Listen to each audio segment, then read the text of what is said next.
Saviez-vous que sur un contrat à temps plein, les femmes touchent 18,5% de moins que les hommes, selon l'INSEE? Nous sommes en 2020 et pourtant, les inégalités entre les hommes et les femmes subsistent dans le milieu professionnel. À l'occasion de la Journée de la femme, les étudiants de l'Université des Antilles ont voulu mettre l'accent sur ce problème. Les jeunes constatent qu'il y a encore beaucoup de progrès à faire.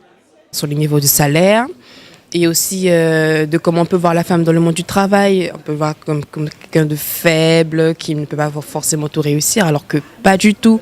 Si on lui donne l'occasion, eh ben, elle peut être même mieux qu'un homme, on ne sait pas. Hein. Il faut vraiment voir, en fait, au lieu d'avoir cette espèce de préjugé sur la femme. C'est aussi les mentalités.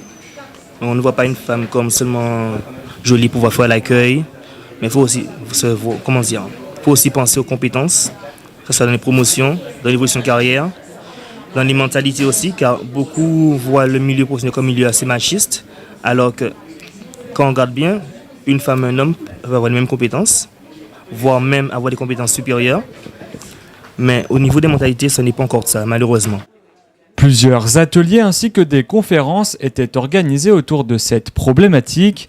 Pour les encadrants de l'université, cette sensibilisation auprès des jeunes est importante. C'est important de sensibiliser les jeunes sur ce point. C'est important de briser un peu les barrières pour montrer aux femmes qu'elles peuvent exercer des métiers jusqu'à aujourd'hui dits des métiers d'hommes, mais que les garçons aussi peuvent exercer des métiers juste ici réservés aux femmes. On pense surtout à la profession de sage-femme, par exemple, comme son nom l'indique, était surtout occupée par des femmes. Aujourd'hui, petit à petit, on voit ainsi que les hommes occupent cet espace. Donc, l'égalité sera bénéfique pour tous. Un programme d'animation autour des droits des femmes a été mis en place en concertation avec les associations, les établissements publics et les entreprises. Des réunions sont prévues durant tout le mois de mars. Le programme est à retrouver sur le site de la préfecture de Guadeloupe.